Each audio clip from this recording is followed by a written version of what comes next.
The splintered wood lay scattered across the hardwood floor like broken dreams, each fragment catching the afternoon light streaming through our living room windows. My violin, my grandmother's 1943 Heinrich Roth, was destroyed. Completely, utterly destroyed. The neck had been snapped clean off, the delicate spruce top crushed, and the ebony fingerboard cracked down its entire length. I'd love to know which corner of the globe you're watching from. And if this story speaks to you, make sure to subscribe. Tomorrow's video is one you absolutely can't miss. I stood there, 22 years old, staring at what remained of the only thing that had ever truly mattered to me. The instrument that had been my voice when words failed, my sanctuary when the world became too loud, my bridge to a future I had spent years carefully building. Oh, honey, I'm so sorry. My stepmother Rachel's voice dripped with synthetic concern as she emerged from the kitchen, dish towel still in her hands. It was such a terrible accident. The movers were bringing in the new furniture for Bradley's room, and somehow they knocked over your music stand. The violin just fell. Bradley, my 20-year-old stepbrother who had moved back home after dropping out of his third college in 4 years. The golden child who could do no wrong in my father's eyes, despite his string of failures and his increasingly obvious resentment toward anyone who threatened his position as the family's center of attention. "Where is everyone?" I asked, my voice barely above a whisper.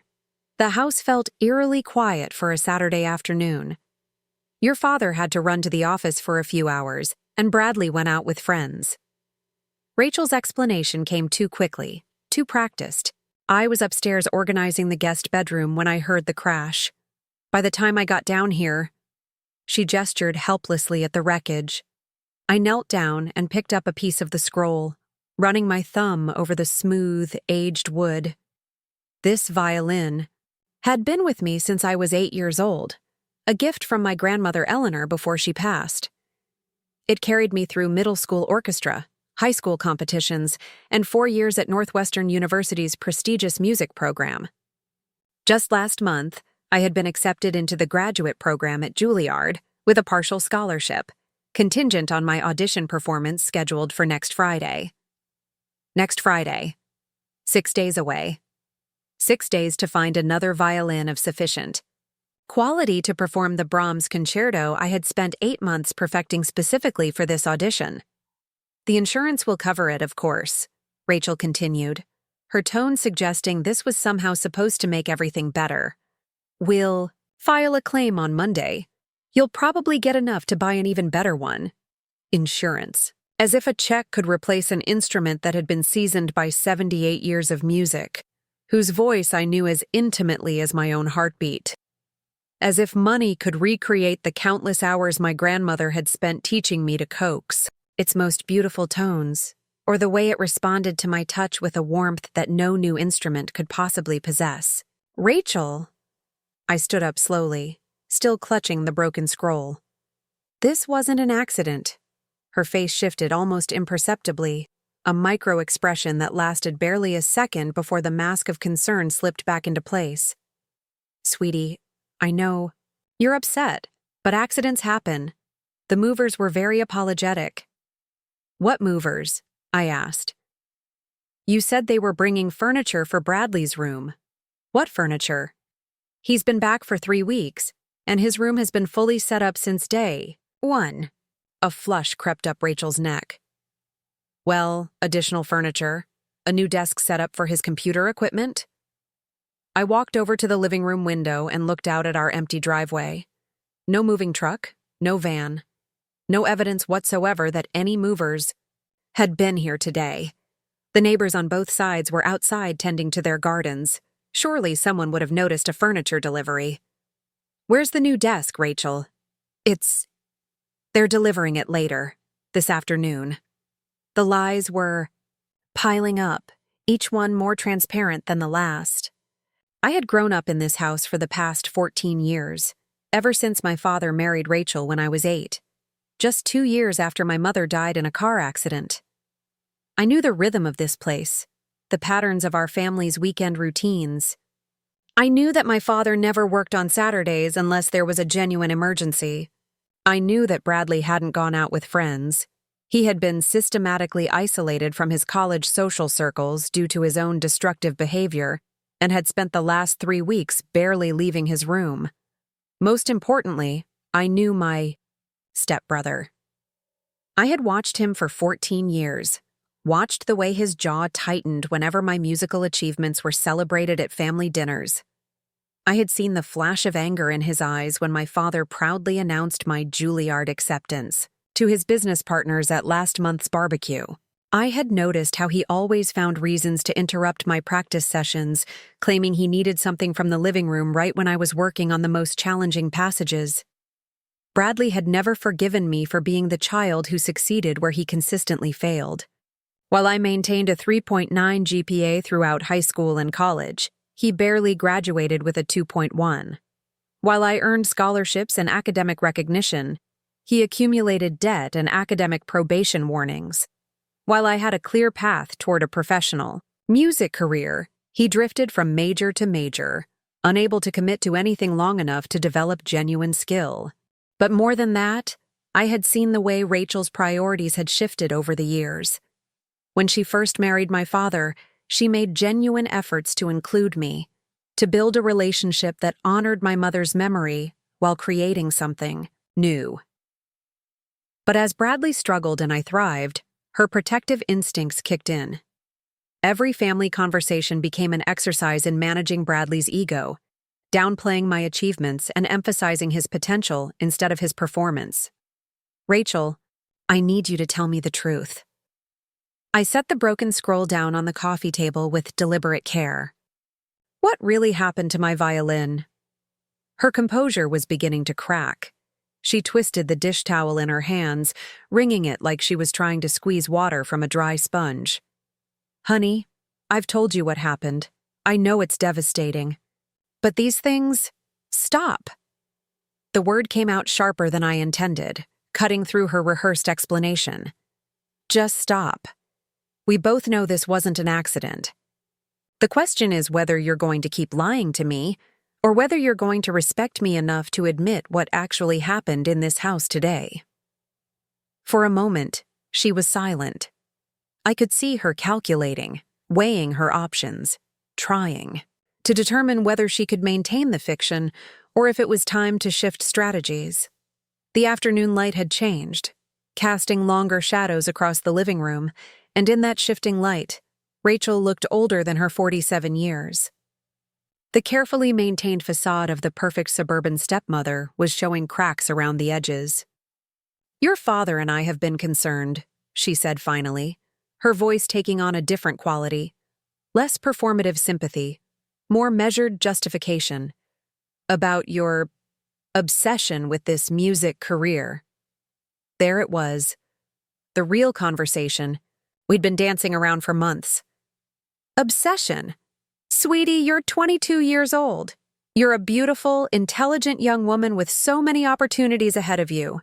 But you've put all your eggs in this one basket, and it's such a competitive field. The chances of actually making a living as a classical musician are so slim. I felt something cold settle in my stomach. This wasn't grief anymore, or shock. This was recognition. The slow, dawning understanding that the people who were supposed to support my dreams had been actively working to undermine them. So, you decided to destroy my instrument? No one decided anything, Rachel said quickly. But when the accident happened, maybe it was the universe's way of telling you to consider other options. You could finish your business degree, find a stable career. Music could be a wonderful hobby.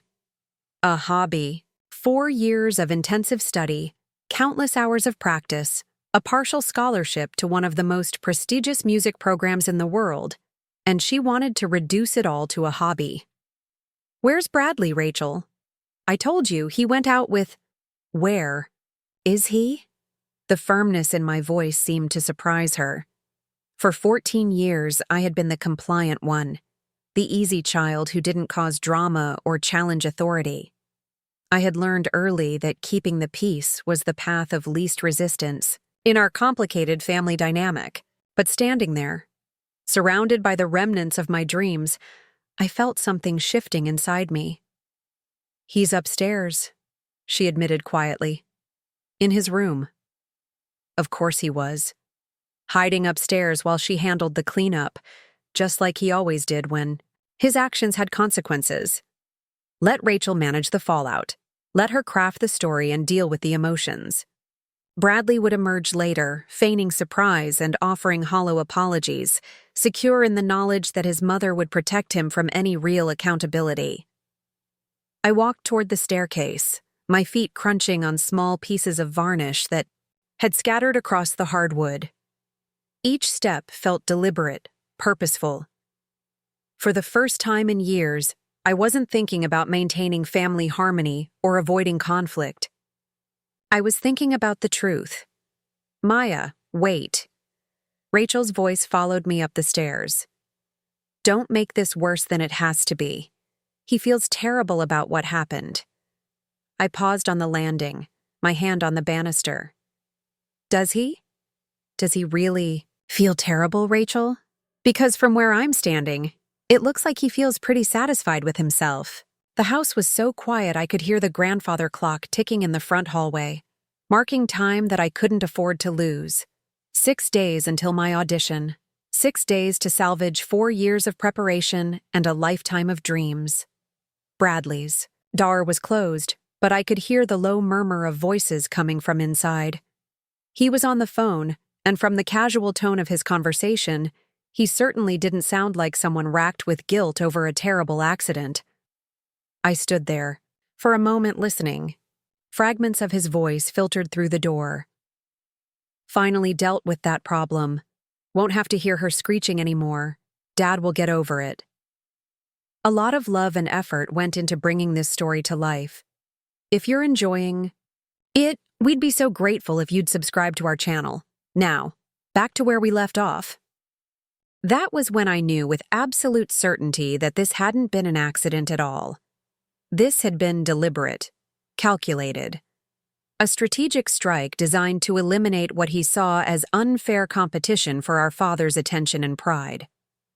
I knocked. On his door, 3 sharp raps that cut through his phone conversation. "Hold on," I heard him say to whoever was on the other end. Then louder, "What?" "Bradley, I need to talk to you. I'm busy." "It's about my violin." A pause. Then the sound of movement, and the door opened. Bradley stood there, 6'2", and broad-shouldered from his brief stint on the college football team before academic probation made him ineligible. He had always been physically imposing, and I could see in his posture that he was counting on that intimidation factor to end this conversation before it really began. "Terrible accident," he said, shaking his head with mock sympathy. "Rachel told me what happened. Really sorry about that, Maya." But his eyes told a different story. There was no remorse there, no genuine regret. Instead, there was something that looked almost like satisfaction, barely concealed behind a thin veneer of false concern. "We need to talk," I said. "Look, sis, I know you're upset, but there's nothing to talk about. Accidents happen. Insurance will take care of it." He started to close the door, but I put my hand against it, stopping him. For a moment, we stood there in a silent test of wills, his superior physical strength against my absolute determination not to be dismissed. "Bradley." My voice was steady, calm. "I know it wasn't an accident." Something flickered across his face. Surprise, maybe, or calculation. He wasn't used to being challenged directly, especially not by me. For 14 years, I had been the peacekeeper, the one who absorbed his petty cruelties and casual sabotage without fighting back. "That's a pretty serious accusation, Maya." "Yes, it is." We stared at each other for a long moment. Behind him, I could see his room, the expensive computer setup that our father had bought him after his last college dismissal, the guitar that he had begged for 2 Christmases ago and barely touched since, the various abandoned hobbies and projects that marked his pattern of starting things he never finished. "Prove it," he said finally. And that was when I realized that this moment, this confrontation in our upstairs hallway, was just the beginning. Bradley thought he had won, thought he had successfully eliminated the competition, and could now sit back and watch me give up on my dreams. He had no idea that he had just made the biggest mistake of his life. Because while he had been spending the last 14 years coasting on potential and making excuses for his failures, I had been learning discipline. I had been developing patience, persistence, and the kind of quiet determination that comes from hours of daily practice and the pursuit of perfection. He thought destroying my violin would break me. He had no idea it would forge me into something stronger. "You're right, Bradley," I said, stepping back from his doorway. "I can't prove it. Not yet. But I would. And when I did, he was going to learn that there are consequences for destroying someone else's dreams. He was going to discover that while he had been playing games, I had been becoming someone who knew how to fight back. The game was just beginning. That evening, I sat in my childhood bedroom, surrounded by sheet music and photographs that told the story of a musical journey that now lay in ruins downstairs. The walls were covered with certificates from competitions, programs from recitals, and newspaper clippings documenting my progression from a shy 8-year-old clutching her grandmother's oversized violin to a young woman on the verge of professional training. But tonight those achievements felt like mockery. Every accolade, every triumph, every moment of pride captured in those faded photographs, all of it had been leading to Friday's audition, and now that path was blocked by splintered wood and malicious intent. My phone buzzed with a text from my best friend Chloe. "How's the final prep going? You must be so excited for Friday." I stared at the message for a long time before typing back, "Something happened. Can you come over?" 20 minutes later, Chloe Peterson burst through my bedroom door like a hurricane of concerned energy. She had been my closest friend since our freshman year at Northwestern, where she studied music education while I focused on performance. Unlike me, Chloe had always been a fighter, the daughter of a single mother who worked 3 jobs to put her through college. She had never learned to back down from a challenge. "What's wrong?" she demanded, taking in my expression and the sheet music scattered around me. "You look like someone died." "Someone did," I said quietly. "My future." I told her everything.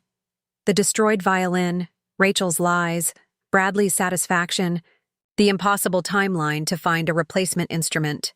As I spoke, I watched Chloe's face cycle through disbelief, anger, and finally, a cold fury that I had rarely seen from her. "Those bastards," she whispered when I finished. "Maya, this is sabotage. You have to call the police. And..." "Tell them what? That my stepbrother broke my violin? Rachel's story is plausible enough, and there's no evidence it was intentional. Then we'll find evidence." Chloe paced to my window, her mind clearly racing. There has to be something. Security cameras from neighbors, inconsistencies in their story. Something. I appreciated her fighting spirit, but I was struggling to see past the immediate crisis. Even if we could prove it, that doesn't solve the real problem. I need a violin for Friday, and instruments of that quality cost more than I make in 2 years. What about borrowing one? Your professor, the music department?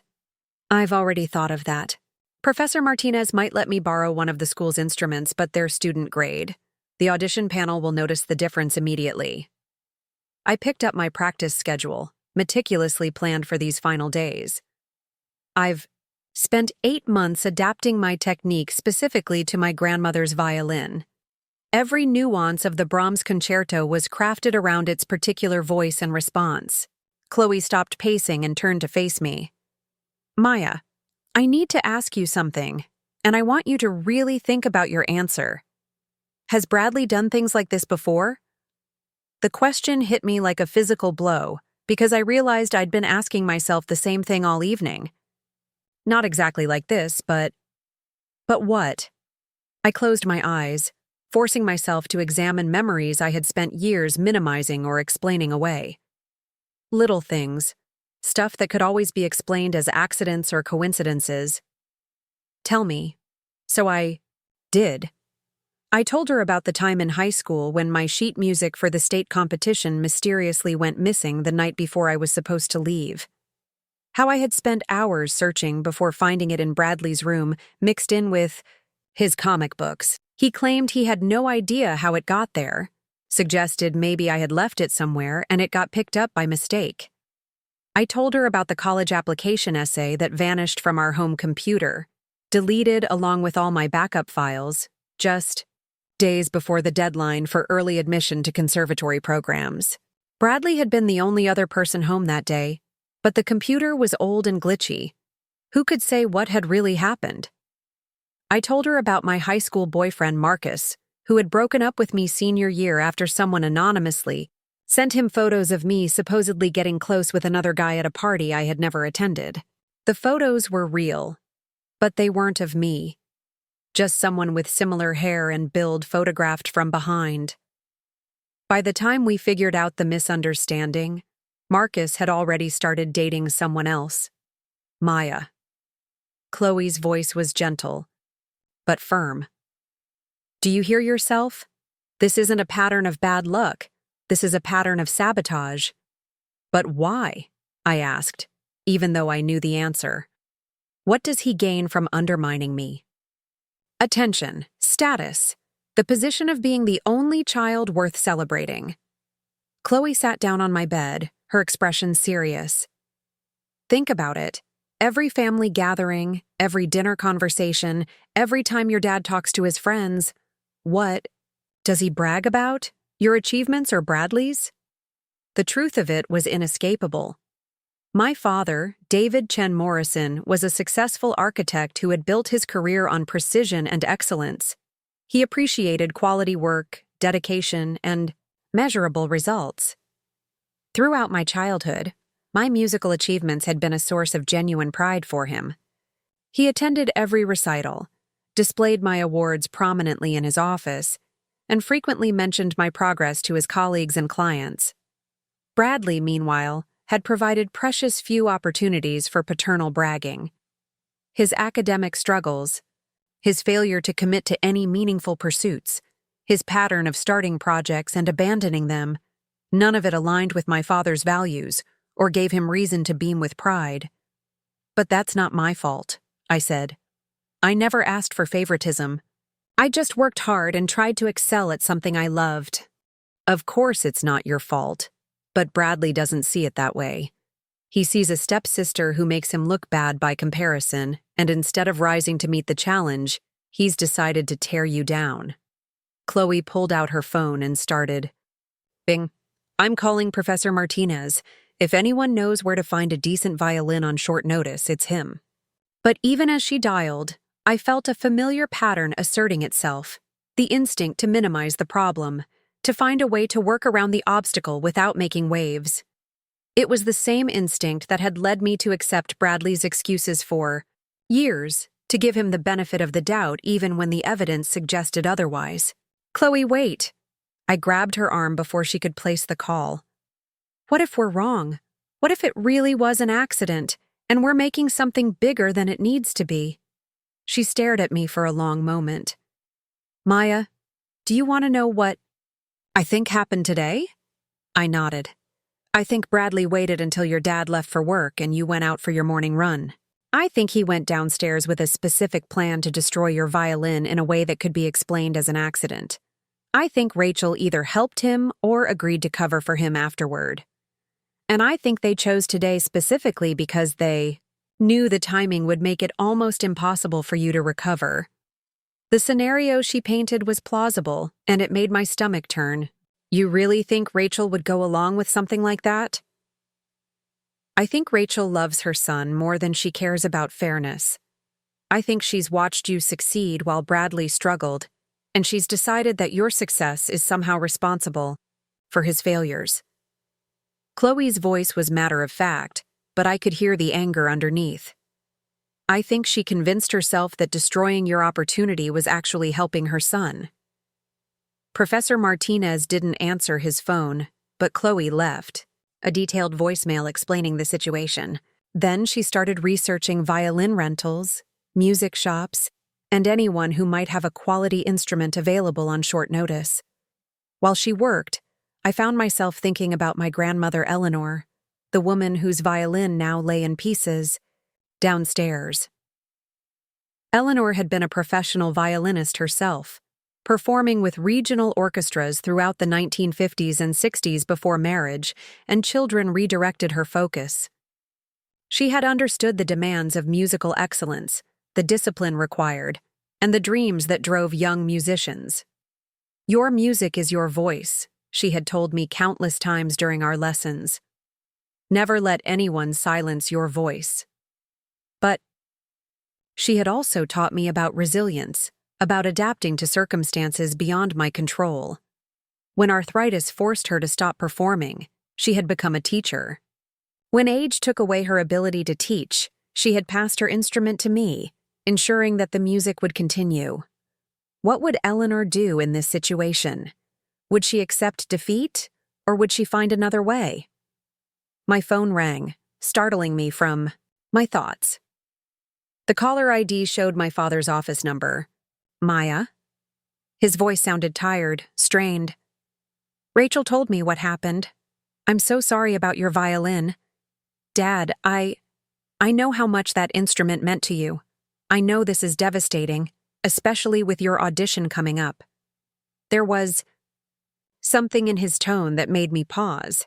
He sounded genuinely upset, but there was also something else, a carefulness that suggested he was choosing his words deliberately. "Dad, where were you today when it happened?" A long pause. "I was at the office.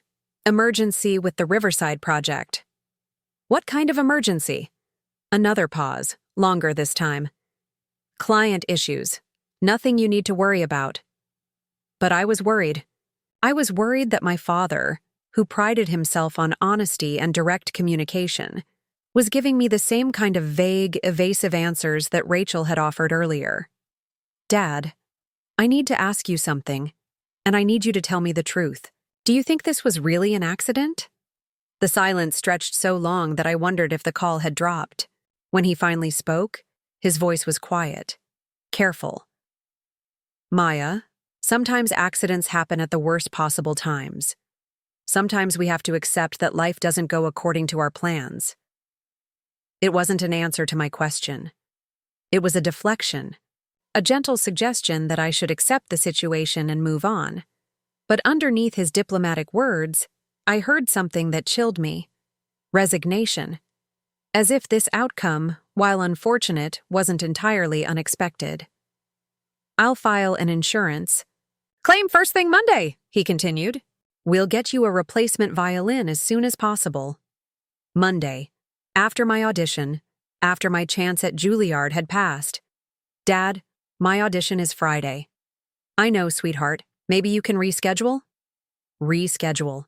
As if auditions for the most competitive music program in the country were casual appointments that could be moved around for convenience. "It doesn't work that way, Dad. This was my shot. There will be other shots, Maya. Other opportunities. But there wouldn't be, and we both knew it. Graduate programs like Juilliard accepted students once a year.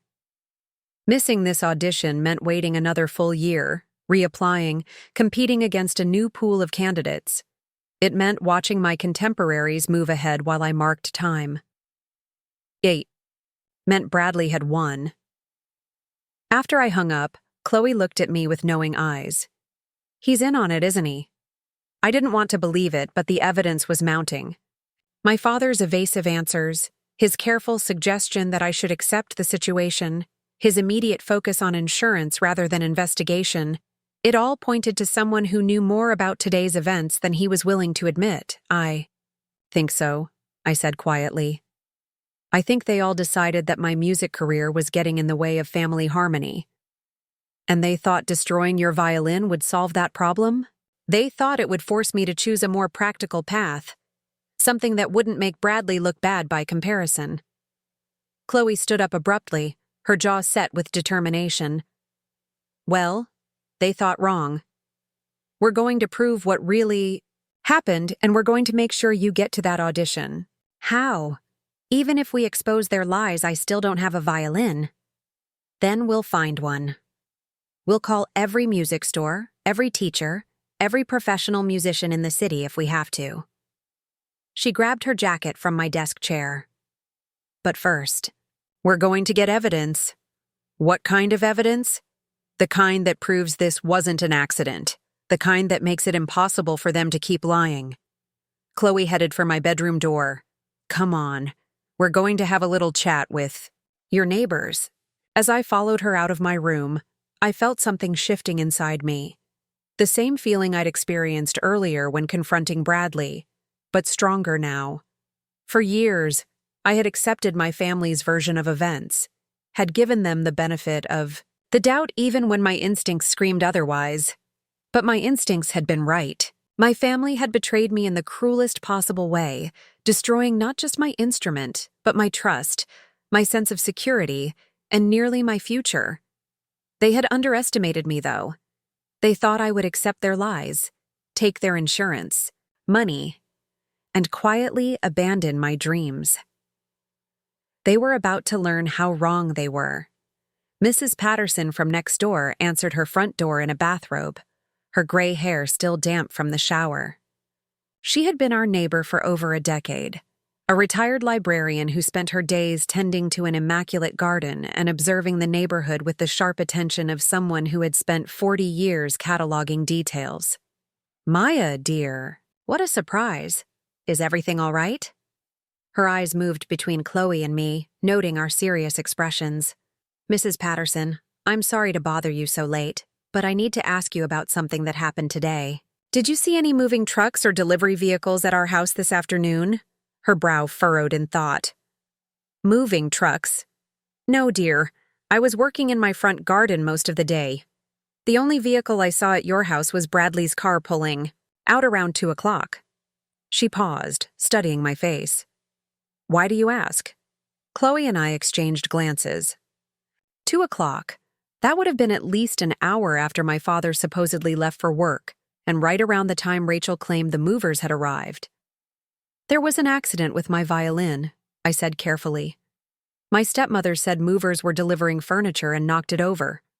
Mrs. Patterson's expression sharpened. "That's strange. I didn't see any moving truck, and I was outside until nearly 4. I would have noticed something like that." She leaned closer, lowering her voice. "Between you and me, dear, I did hear raised voices coming from your house around noon. Couldn't make out the words, but it sounded like quite an argument." "An argument? At noon, when Rachel claimed everyone was peacefully going about their Saturday routines." "Did you recognize the voices?" I asked. "Well, I heard Rachel's voice, certainly, and a man's voice, deeper than Bradley's, so I assumed it was your father." Mrs. Patterson glanced around as if checking for eavesdroppers. "I thought it was odd because I saw him leave for work around 9:30 this morning." My heart began to race. My father had lied about being at work all day. He had been home during the argument Mrs. Patterson overheard, which meant he had been present when my violin was destroyed. "Mrs. Patterson, this is important. Are you certain about the timing?" "Absolutely. I was deadheading my roses when the argument started, and I always do that right after my 12 o'clock tea." She studied my expression with growing concern. "Maya, what really happened to your violin?" I looked at Chloe, who nodded encouragingly. "I think someone broke it deliberately, and I think my family is lying about what happened." Mrs. Patterson's expression hardened. She had known me since I was 8 years old, had listened to me practice, through our shared fence for years, and had always been one of my most enthusiastic supporters during neighborhood concerts and school performances. "Come inside," she said firmly. "Both of you." Her living room was exactly what you'd expect from a retired librarian. Shelves lined with books, classical music playing softly in the background, and everything organized with museum-like precision. She gestured for us to sit on her flower-patterned sofa while she settled into her reading chair.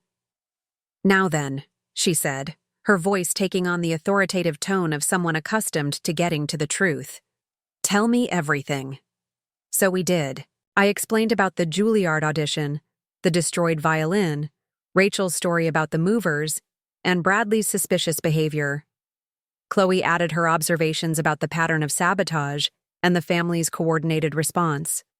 Mrs. Patterson listened without interruption, occasionally nodding or making small sounds of disapproval.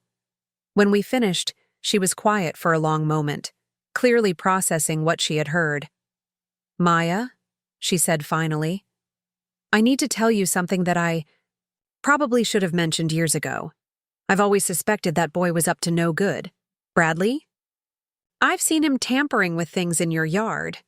Mail that gets delivered and then mysteriously disappears. That time your bicycle tires were slashed. He was the only one I saw near your garage that day." She shook her head sadly. "I thought about saying something to your father, but family matters are delicate, and I didn't want to cause trouble based on suspicions." Chloe leaned forward. "Mrs. Patterson, would you be willing to testify about what you saw today? About the lack of moving trucks and the argument you overheard?" "Of course, dear. If it helps Maya get justice for what they've done." She stood up and walked to an antique desk in the corner of the room. "In fact, let me get my diary. I write down everything that happens in the neighborhood. Old librarian habit.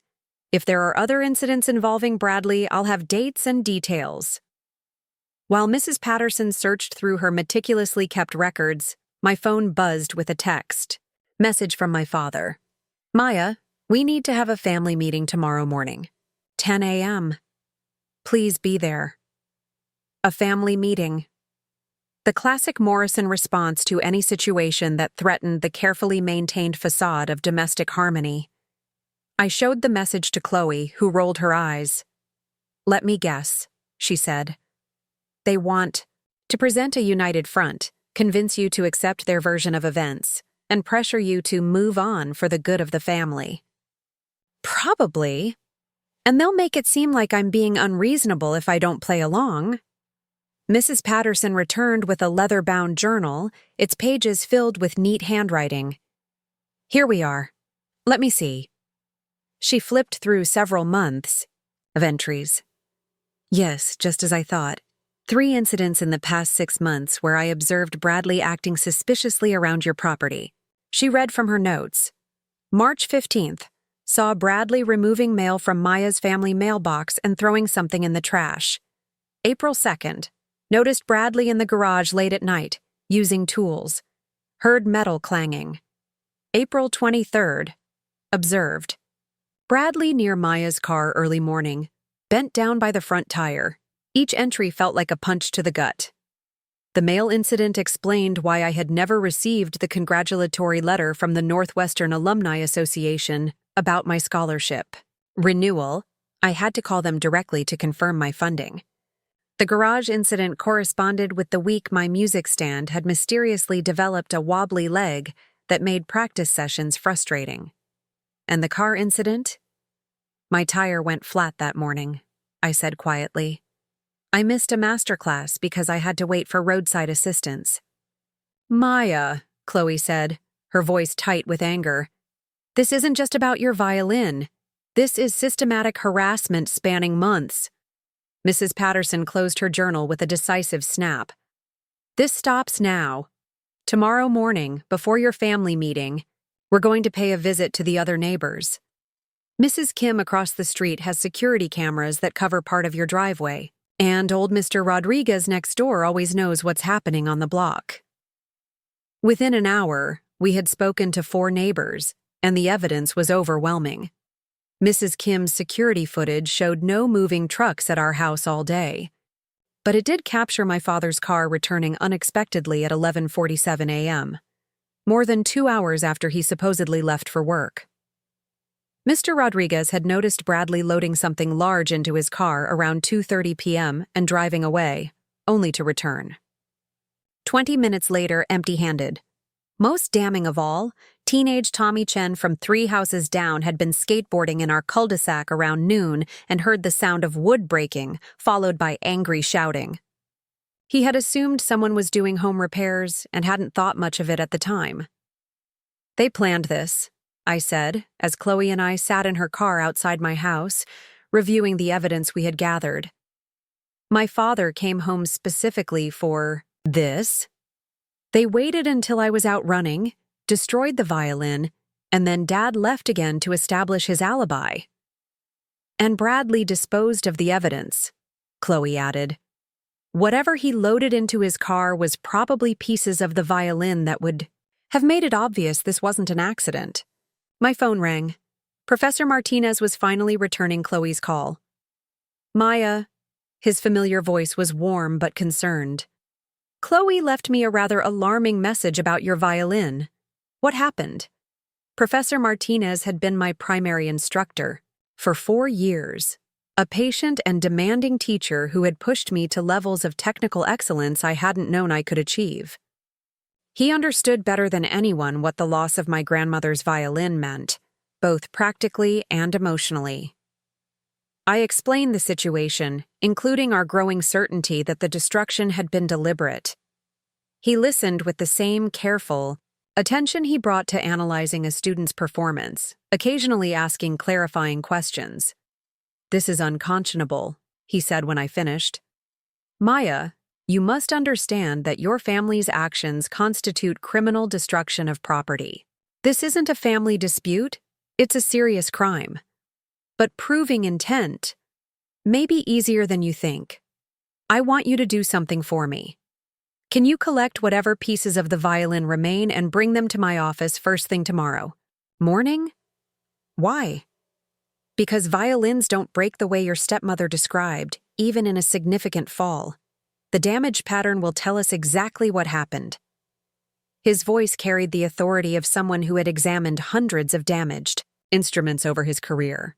"If your violin was deliberately destroyed, the evidence will be written in the wood itself." After we hung up, Chloe and I sat in her car planning our next moves. Tomorrow would be crucial. We would need to navigate the family meeting while protecting our investigation, gather the violin fragments without arousing suspicion, and somehow find a way to get me to Friday's audition. "We need backup," Chloe said suddenly. "Your family is going to try to isolate you tomorrow, make you feel like you're the problem. We need allies they don't expect." "What kind of allies?" "I'm thinking about your cousin Jessica. Didn't you say she was studying journalism at Columbia?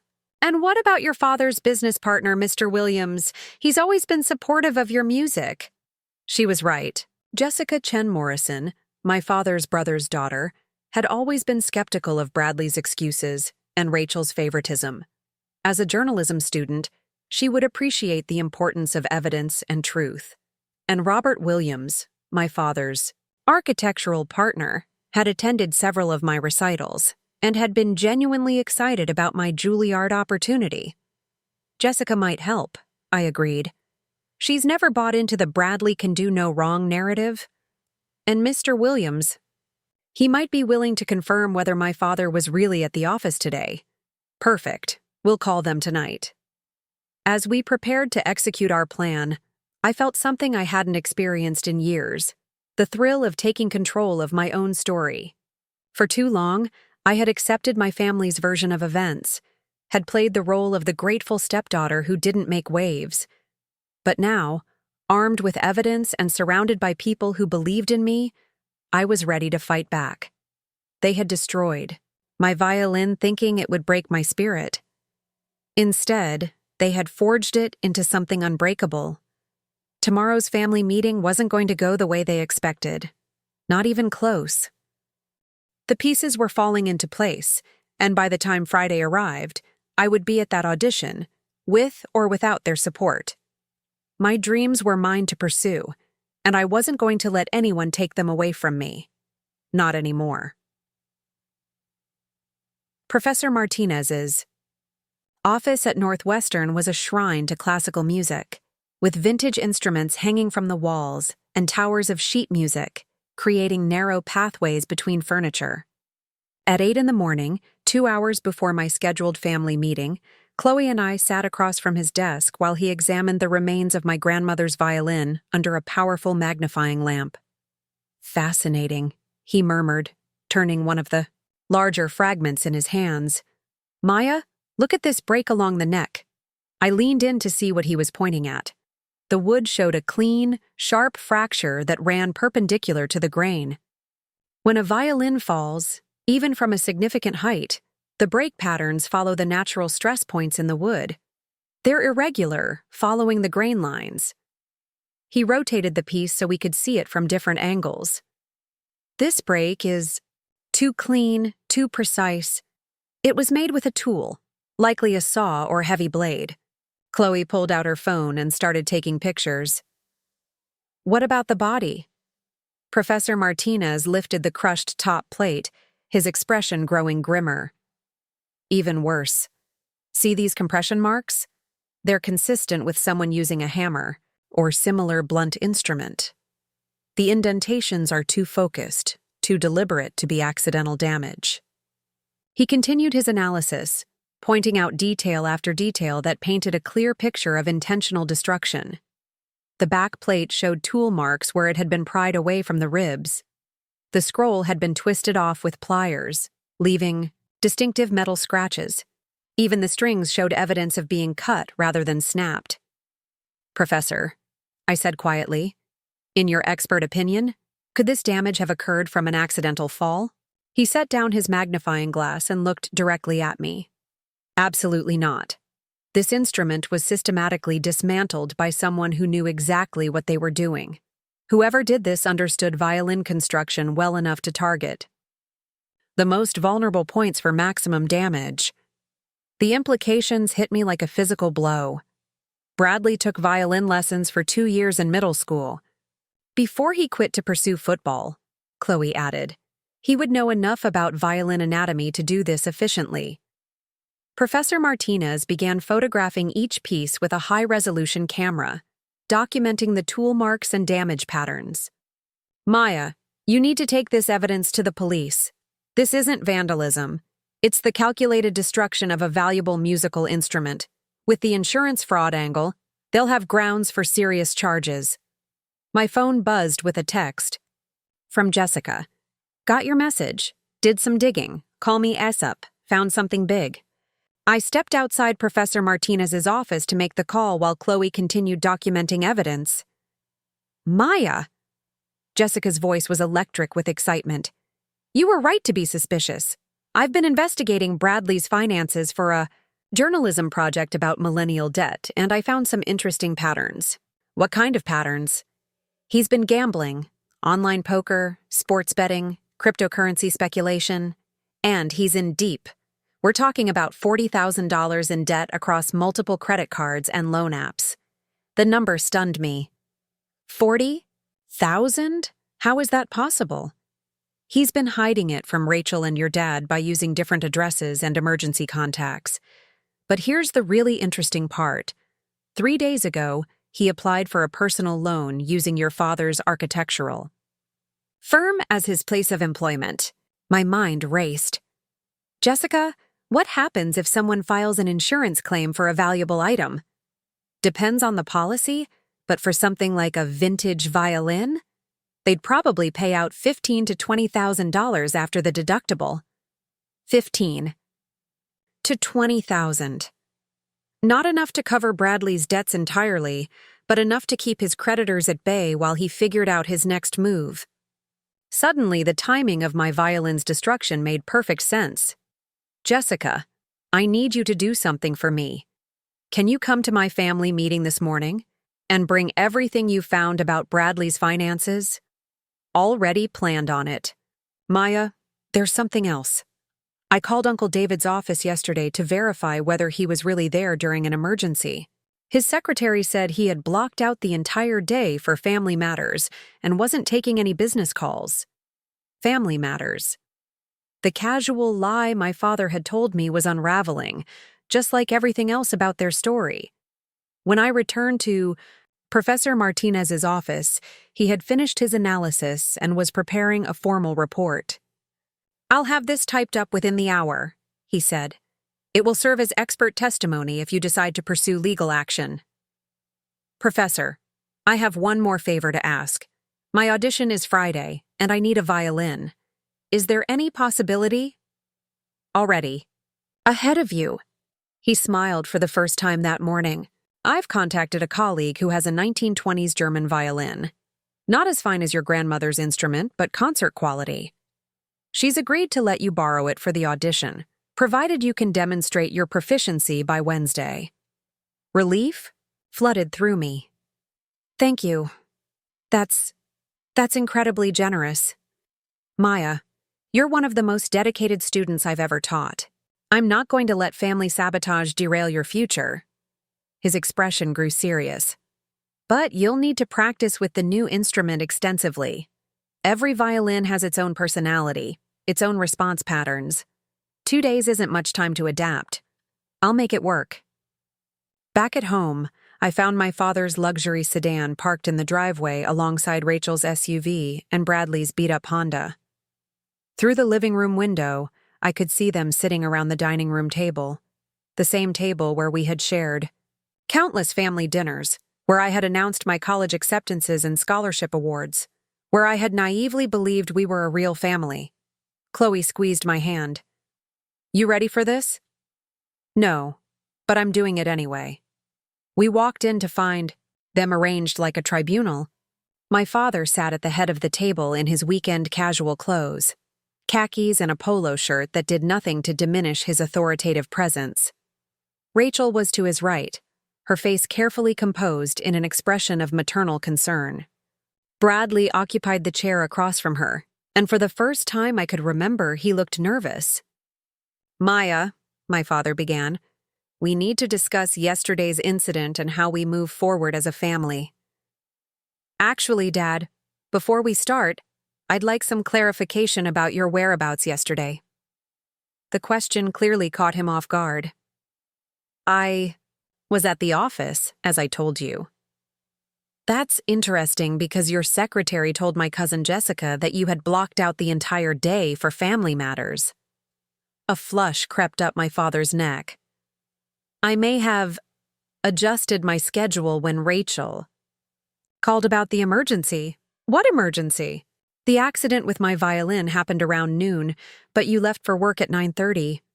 What brought you back? The silence stretched uncomfortably. Rachel and Bradley exchanged glances, quick, nervous looks that screamed of coordinated deception. David, Rachel said finally, maybe we should just tell her the truth. My father's jaw tightened. Rachel, the truth about what? I asked.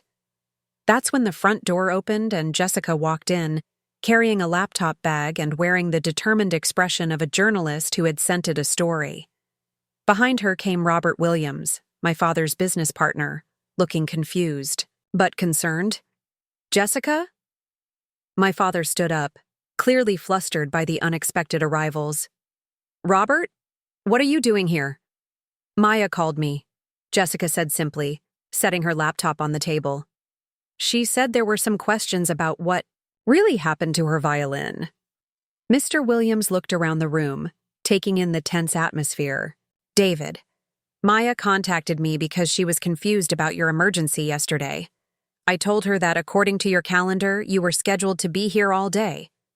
You've been lying to me, I said, my voice steady despite the adrenaline coursing through my veins. All of you. There was no emergency at work, no movers, no accident. You planned this. Bradley finally spoke up, his voice defensive and shaky. Maya, you're being paranoid. Nobody planned anything. Really? Jessica opened her laptop and turned the screen toward the table. Because I've been looking into your financial situation, Bradley, and it's fascinating reading.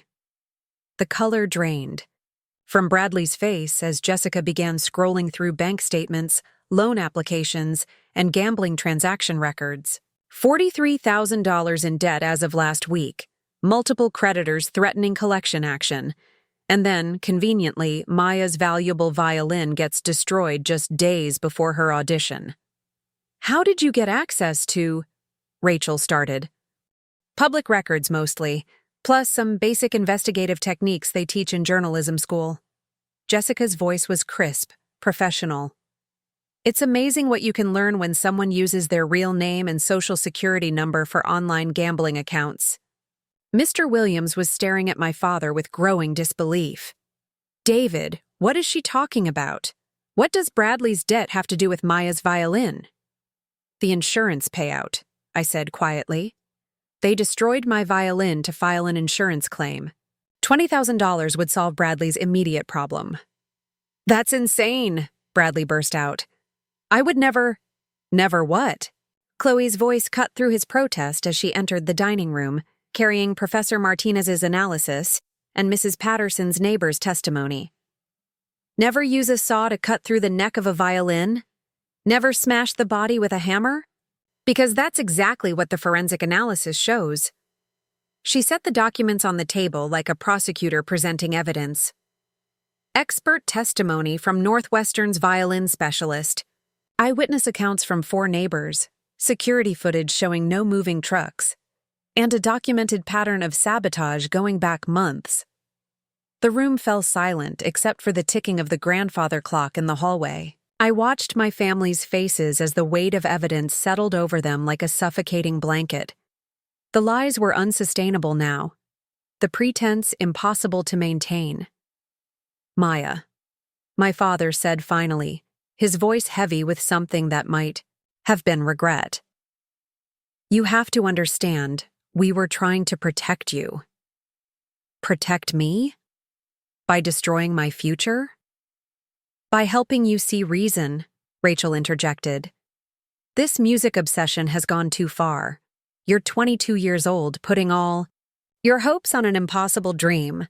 We thought if you sabotaged my audition, I'd give up and become someone more convenient for your family dynamics. Mr. Williams stood up abruptly, his chair scraping against the hardwood floor. David, I can't be part of this conversation. What I'm hearing, it's fraud, criminal fraud. He looked at me with genuine sympathy. Maya, you should contact the police immediately. Robert, wait. My father called after him, but Mr. Williams was already walking toward the front door. Don't contact me until you've resolved this legally, he said without turning around. I won't be associated with insurance fraud. The sound of the front door closing seemed to break some kind of spell. Bradley collapsed forward, his head in, his hands. It wasn't supposed to happen like this, he mumbled. It was just supposed to be damaged, not destroyed. The insurance would have covered repairs, and you would have missed the audition but still had the violin. So you admit it, I said. He looked up at me with red-rimmed eyes. I'm drowning, Maya. The debt, the threats from creditors. I needed the money, and I knew Dad would never help me again after the last time. So you decided to steal from me instead. I thought you'd understand eventually. Family helps family, right? You're smart. You're capable. You would have found another way to succeed. But I'm running out of options. The raw desperation in his voice almost made me feel sorry for him. Almost. But then I thought about my grandmother's violin lying in pieces, about the 4 years of preparation that had nearly been destroyed, about the pattern of sabotage that had been undermining my achievements for years. Bradley, I said quietly, you could have asked for help. You could have been honest about your problems. Instead, you chose to destroy something irreplaceable that belonged to someone who loved you. Maya, please, Rachel said, tears streaming down her face. He's still family. We can fix this. We can make it right. I looked around the table at these people who had shared my home for 14 years, who had pretended to celebrate my successes while secretly resenting them. For the first time, I saw them clearly, not as family, but as people who had chosen their own comfort over my dreams. No, I said, standing up. You can't make this right, but I can. I gathered the evidence documents and headed toward the front door, Chloe and Jessica flanking me like bodyguards. Maya, where are you going? My father called after me. I turned back one last time, looking at the man who had raised me, who had taught me to value excellence and integrity. who had somehow lost his way so completely that he would participate in destroying his own daughter's future. "I'm going to file a police report," I said, "and then I'm going to practice violin for my audition on Friday." "Maya, if you do this, there's no going back," Rachel warned. "You'll tear this family apart." I smiled, and for the first time in days, it felt genuine. "Rachel, this family tore itself apart the moment you decided my dreams were expendable." The last thing I heard as we walked out was the sound of Bradley's sobbing and my father's voice, hollow and defeated, saying my name. But I didn't look back. I had an audition to prepare for, and a future to reclaim. The police station on Monday morning was exactly what you'd expect from a suburban law enforcement facility. Fluorescent lighting, beige walls, and the persistent smell of burnt coffee, mixed with industrial disinfectant. Detective Sarah Mitchell was a compact woman in her 40s with graying hair and the patient demeanor of someone who had spent years listening to complicated family disputes. "Ms. Morrison," she said, reviewing the evidence we had laid out across her desk. "This is quite a comprehensive case you've put together." The documents were spread between us like pieces of a puzzle that finally made sense. Professor Martinez's forensic analysis, Mrs. Patterson's detailed witness statements, Jessica's financial investigation, security footage timestamps, and neighbor testimonies. Each piece independently compelling. Together they painted an undeniable picture of premeditated destruction. "Detective Mitchell, what kind of charges are we looking at?" Jessica asked, her journalism training kicking in as she took notes. "Several possibilities. Destruction of property over $5,000 is a felony in this state. Add the insurance, fraud angle, and we're talking about potential federal charges." Detective Mitchell studied the violin fragments, which Professor Martinez had carefully preserved in evidence bags. "The value of this instrument, you said it was appraised at $18,000? "Last year, for insurance purposes," I confirmed. "But its actual value was much higher. It was a family heirloom with documented provenance." That puts this firmly in felony territory. Combined with the premeditation evident in the forensic analysis, we're looking at serious consequences. She leaned back in her chair. "However, I need to ask, are you prepared for what pursuing this means? Family cases like this can get very ugly, very quickly." I thought about Bradley's desperate confession, my father's hollow justifications, Rachel's tears that felt more about being caught than genuine remorse. "Detective, they've already made it ugly. I'm just making it honest." "Fair enough. We'll start with interviewing the family members separately. Often, when people know they're facing criminal charges, they become much more willing to tell the truth." After filing the formal complaint, Chloe and I drove to Northwestern for my first practice session with the borrowed violin. Professor Martinez had arranged for me to use the practice room with the best acoustics, and when I opened the case, I felt a familiar mixture of excitement and anxiety. The instrument was beautiful, a 1924 German violin with a rich amber finish, and a voice that was brighter and more focused than my grandmother's had been. But it was different, requiring adjustments to my bowing technique and fingering positions that I had perfected over years of playing Eleanor's violin. I started with scales, letting my fingers reacquaint themselves with the different string tension and spacing. The muscle memory was there, but it felt like speaking a familiar language with a different accent. Every phrase required conscious adjustment. Every dynamic shift demanded recalibration. "How does it feel?" Professor Martinez asked, joining me. "In the practice room after my first hour." "Like wearing someone else's shoes that are almost the right size," I said, lowering the bow. "Close enough to walk, but not quite comfortable enough to run." "That's normal. You have Wednesday and Thursday to build that comfort level. Let's work on the opening of the Brahms. That's where the audition panel will form their first impression." 4. The next 3 hours, we dissected every measure of the concerto's first movement, adjusting my technique to complement the borrowed violin's characteristics. The instrument had a tendency toward brilliance in the upper registers, which meant I could take more risks with the cadenza passages, but it required more careful bow control in the melodic sections to avoid harshness. My phone kept buzzing with calls from home throughout the practice session. Rachel, my father, even Bradley trying to reach me. I ignored them all, focusing entirely on the music. This was my future, my passion, my choice, and for the first time in years, no one could take it away from me. Around 2 o'clock, Jessica appeared in the practice room doorway looking both excited and grim. "Maya, we need to talk. The police interviews are already yielding results." We found a quiet corner in the student lounge where Jessica could update us on the developments. "Bradley cracked within 20 minutes, she reported. Apparently, facing actual criminal charges was more scary than disappointing Rachel. He confessed to everything, planning the destruction, using your father's tools from the garage, even admitted to the previous sabotage incidents. What about my father and Rachel? That's where it gets complicated.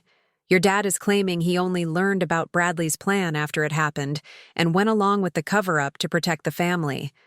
Rachel is sticking to the story that she was upstairs and didn't know anything until she heard the crash."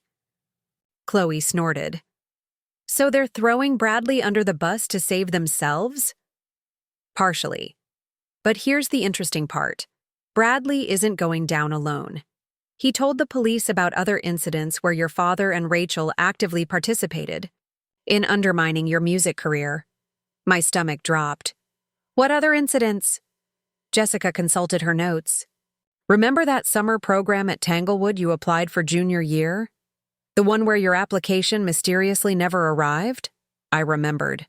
The Tanglewood Music Center had been my dream summer program, but they claimed they never received my application despite my father personally promising to mail it. I had spent weeks devastated, convinced I had somehow failed to follow through on something so important. "Bradley says your father threw the application away. He was worried about you spending the summer away from home, thought you were becoming too focused on music at the expense of family time." "And the scholarship audition for Northwestern that almost got canceled senior year?" "Rachel. She called the school pretending to be you and tried to withdraw your audition slot. Apparently, she thought if you didn't get music scholarships, you'd be forced to choose a more practical major." Each revelation felt like another piece of my past clicking into place.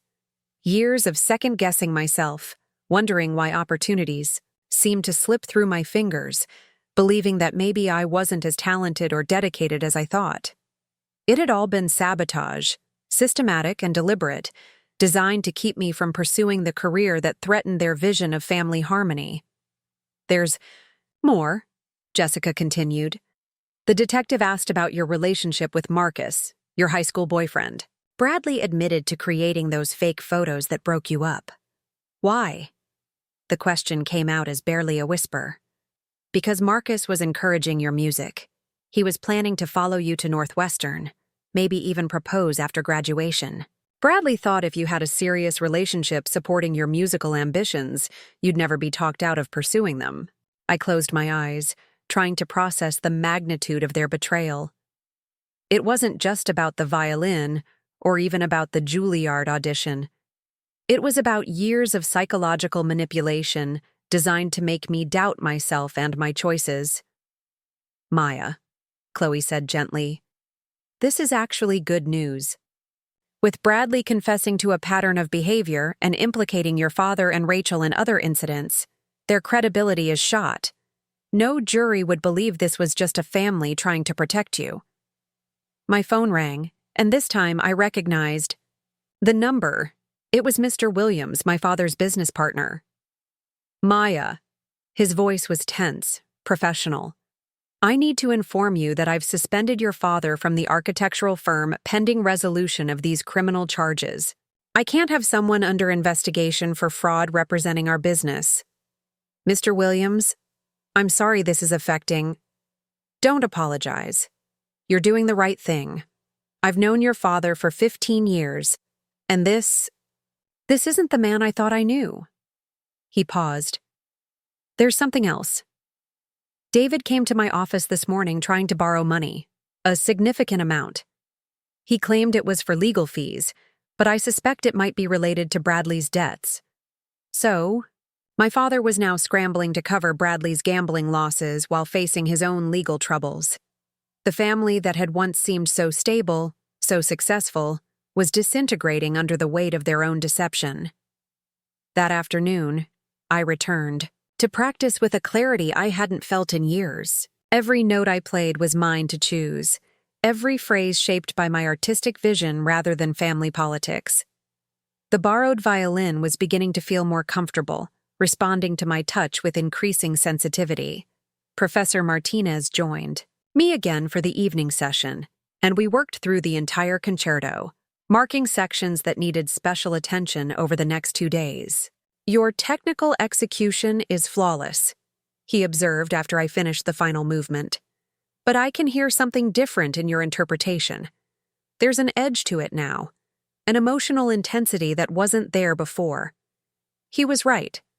The music felt different, not just because of the new instrument, but because I was different.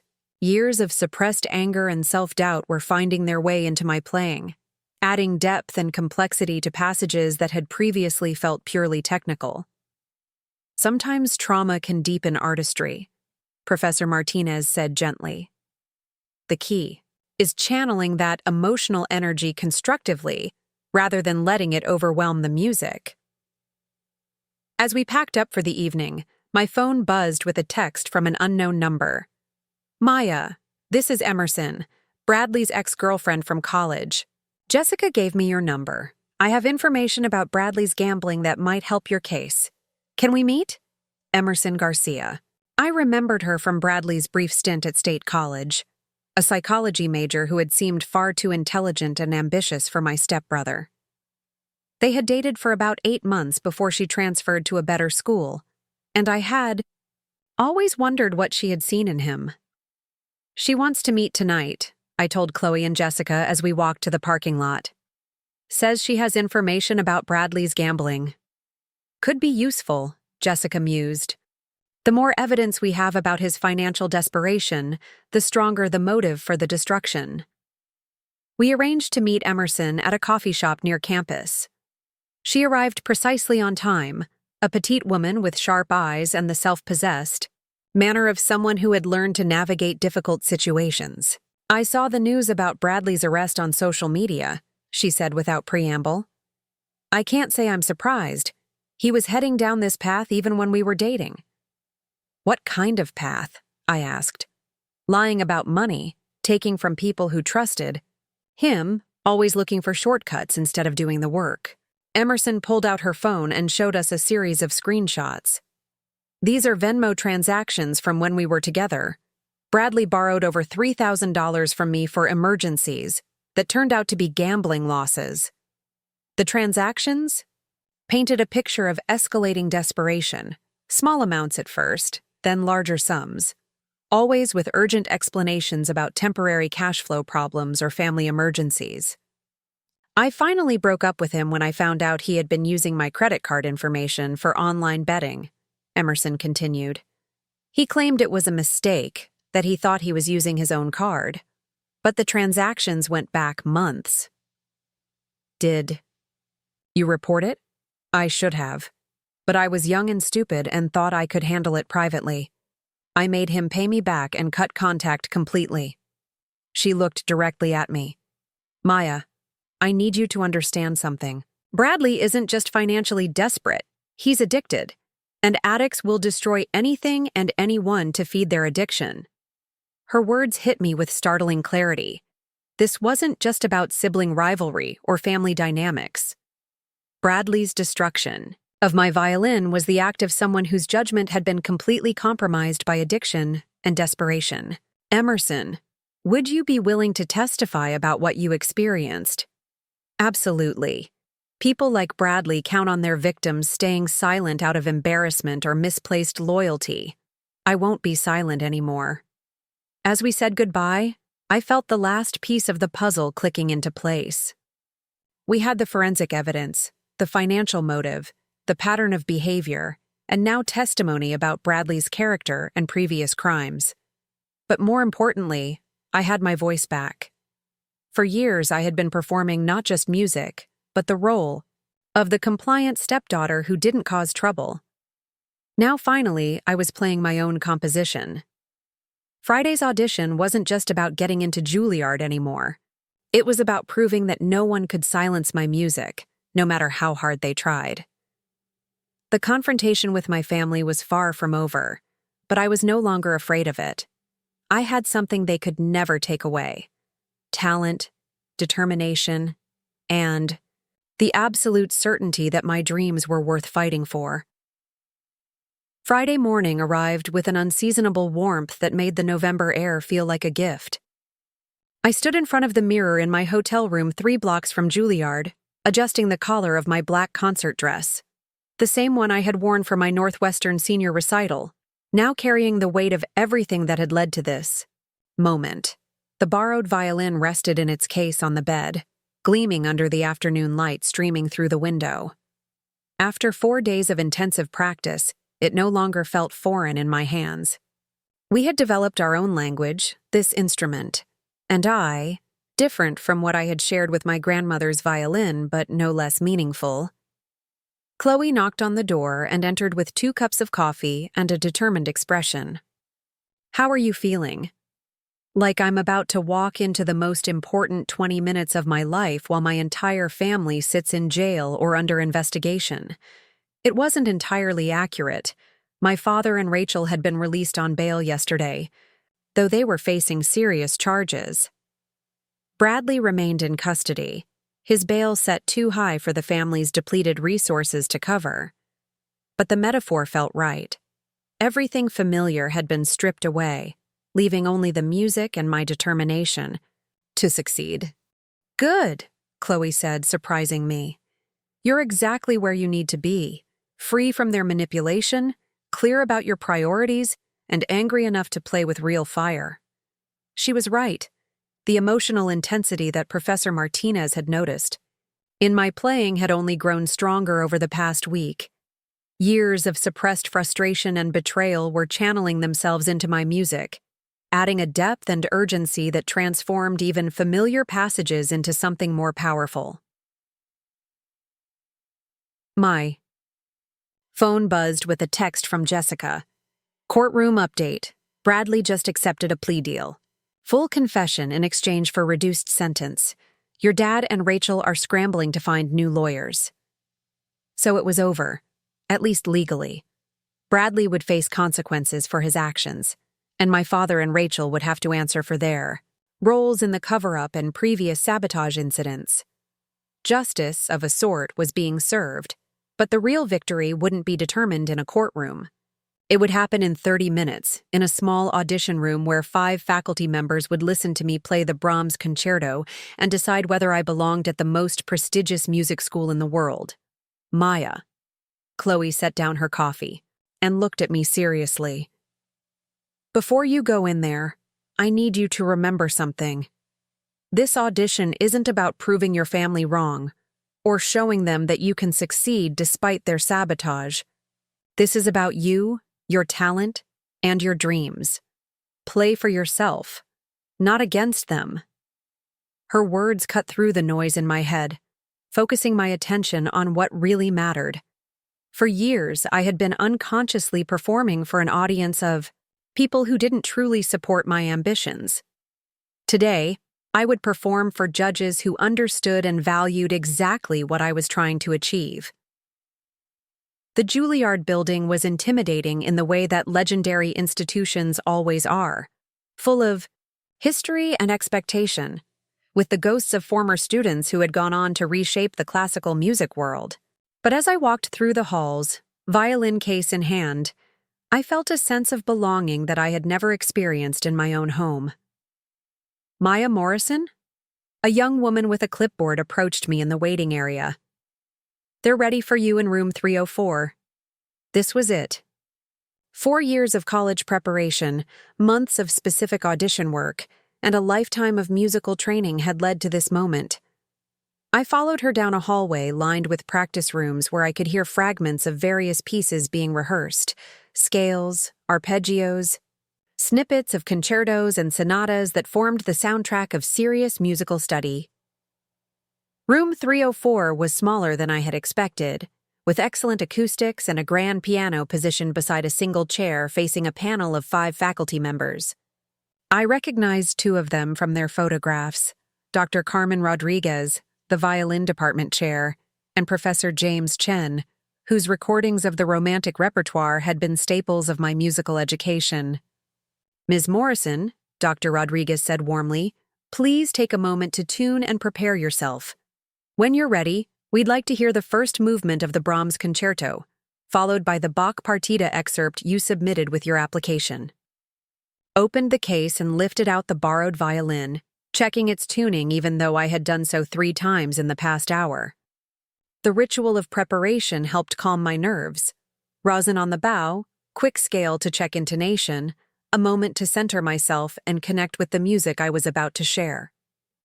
The opening of the Brahms concerto is one of classical music's most challenging beginnings, a long, lyrical melody that immediately reveals everything about a violinist's technical skill and musical maturity. There's nowhere to hide, no opportunity to warm up or ease into the piece. From the first note, everything is exposed. I placed the violin on my shoulder, found my bow position, and began. The first phrase emerged with a clarity and confidence that surprised even me. The borrowed violin's bright voice carried the melody, with perfect intonation, and I felt my technical adjustments from the past week integrating seamlessly with my musical instincts. But more than that, I felt the emotional journey of the past week pouring into the music: the anger, the betrayal, the determination, and ultimately, the liberation of finally playing for myself alone.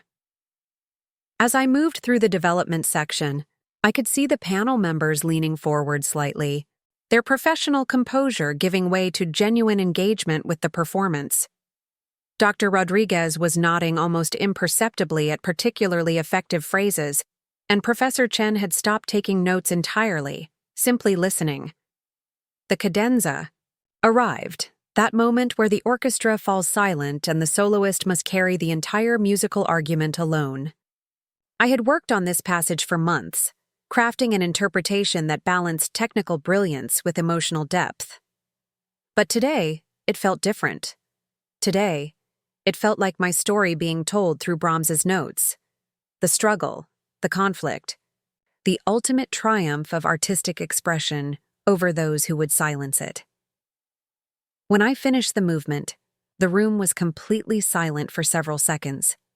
Then Dr. Rodriguez smiled, the first purely positive reaction I had seen from her. "Beautiful. Work, Ms. Morrison. The Bach, please." The Bach partita was a different challenge entirely, more intimate, more personal, requiring the violinist to create a complete musical world without any accompaniment. It was music that demanded absolute honesty, where any technical flaw or interpretive uncertainty would be immediately apparent. I had chosen the allemande, a movement that showcased both technical precision and melodic sensitivity. As I played, I thought about my grandmother Eleanor, who had first taught me this piece when I was 12 years old. She would have been proud, not just of my technical execution, but of my refusal to let anyone silence my musical voice. The final notes hung in the air, and I lowered my violin, suddenly aware that I had just given the performance of my life. Every element had come together: technical preparation, emotional honesty, and the borrowed violin's unique voice blending into something that felt both polished and spontaneous. Professor Chen was the first to speak. "Ms. Morrison, that was exceptional. Your technical command is impressive, but more importantly, your musical storytelling is remarkably mature. You have a very distinctive artistic voice." Dr. Rodriguez nodded in agreement. "I'm particularly struck by the emotional depth in your interpretation. There's a quality of lived experience in your playing that many students your age haven't yet developed. If only they knew how much lived experience had been compressed into the past week." The other panel members asked technical questions about my practice routine, my repertoire knowledge, and my goals for graduate study, but I could tell from their tone that these were formalities. They had already made their decision during the performance itself. "Ms. Morrison," Dr. Rodriguez said finally, "thank you for an outstanding audition. You should expect to hear from our admissions office within 2 weeks." 2 weeks. But I could see in their faces that the news would be positive. I had done it. Not just survived the audition, but delivered the kind of performance that would secure my place in the program. As I packed up the violin, my hands were surprisingly steady. The adrenaline was still coursing through my system, but underneath it was a deep sense of satisfaction and completion. I had faced the biggest challenge of my musical life without my family's support, without my grandmother's violin, without any of the security blankets I had imagined I needed, and I had triumphed. Outside the building, Chloe was waiting with an enormous grin and a bouquet of flowers. "How did it go?" "I think I nailed it," I said, and for the first time in days I laughed, a real, unguarded laugh that felt like pure joy. "Maya," Jessica's voice called from across the street. She was running toward us, waving her phone. I just got off the phone with Detective Mitchell. Bradley signed a full confession, including detailed admissions about all the previous sabotage incidents. Your father and Rachel are being offered plea deals to avoid trial.